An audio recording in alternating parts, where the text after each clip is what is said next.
The foundation of our work has to do with discovering the nature within us. So we relate to that as the inner and outer landscapes, and the nature within us is reflected by the nature outside of us, and those are very ancient foundations for many, if not all, human traditions that are based on interconnectedness, reciprocity, and relations that we have with ourselves and the world around us.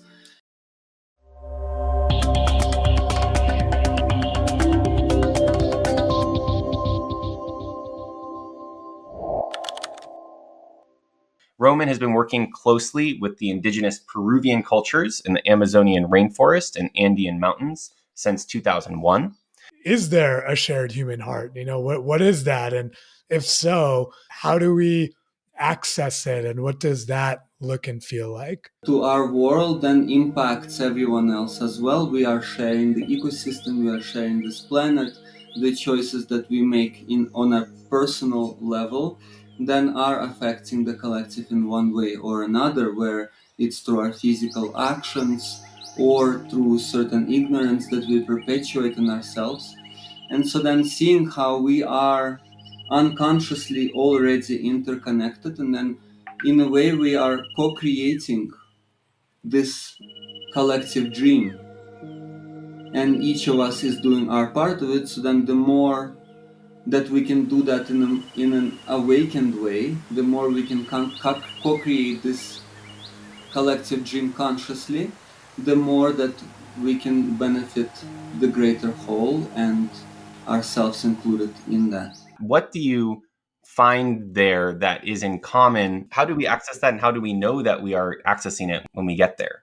Wisdom of the ancestors that spoke about the interconnectedness. When we harm others, we harm ourselves. This is something that the human brain actually cannot differentiate. When I am having negative thoughts about others, the brain doesn't differentiate that in terms of others or oneself.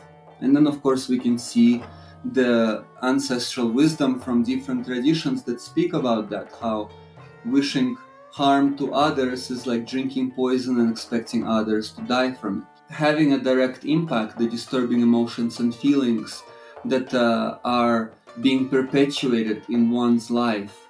And then, first and foremost, it is hurting oneself. What exactly does healing look like? How do we engage in it?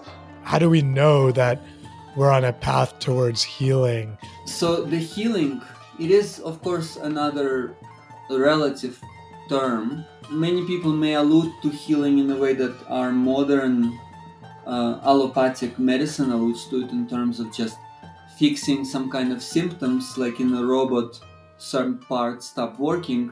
But in the perspective of many ancient holistic traditions, the healing is not about fixing something, but it's more about realizing. It's more about coming to certain maturation and coming to certain inner state of resolution that allows one to, in a way, outgrow a certain illness, if we see illness as a wake-up call.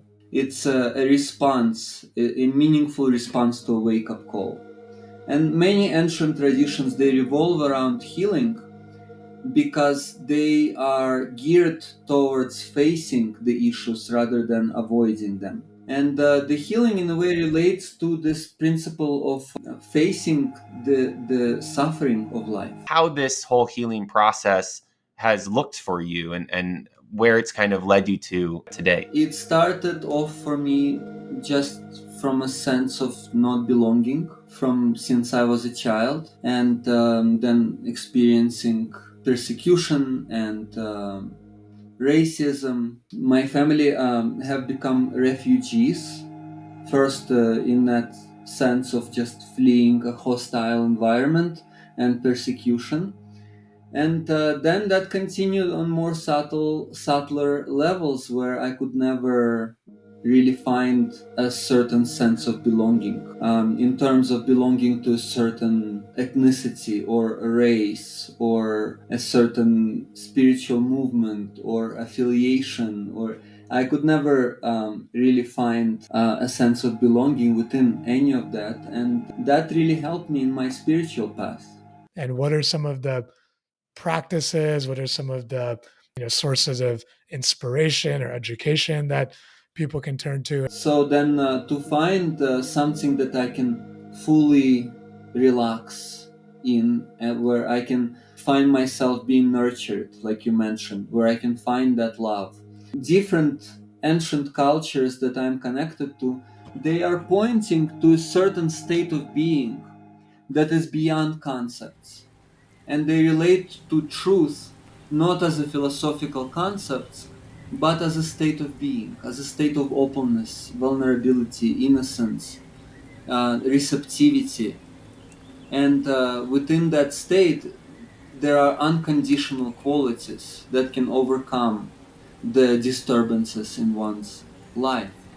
So then, and when I can admit that, and then I can see that you can admit that, and hey, you're separated, I'm separated, suddenly we can relate. And suddenly what was separating us before becomes a connecting link. And then we can tap in into a greater motivation to come out of that sense of separation and seclusion. What are some of the qualities of refuge? There is a process, and this refugee, in a way, basically what I was pointing to is this process of self-parenting. Yeah, as a child, the infant is born, right? We all go through what in child psychology is referred to as the womb separation syndrome. So there is this place where we are fully relaxed, we are fully safe and at ease, everything is provided, all the wishes are fulfilled, even without the need to say anything. In the mother's womb, there's such a deep intuitive nurture that is happening, and then it's happening in the dark. I don't have to be aware of that. I'm a consumer of love, of unconditional love. And so then with this refugee process is that basically in order for me to become a refugee, I have to stop seeking refuge in all the places that never brought me a lasting satisfaction before. And then I'm basically not seeking. And then to find refuge in the heart, that basically means that I'm not hiding behind anything. And I'm not using anything to avoid and run away from. And I'm just fully there with everything that is happening in my life, and it's very hard, right? It's easier said than done. And so then the community, right, the intentional community of people who are dedicated towards that is very supportive, and in my life I found it to be very instrumental.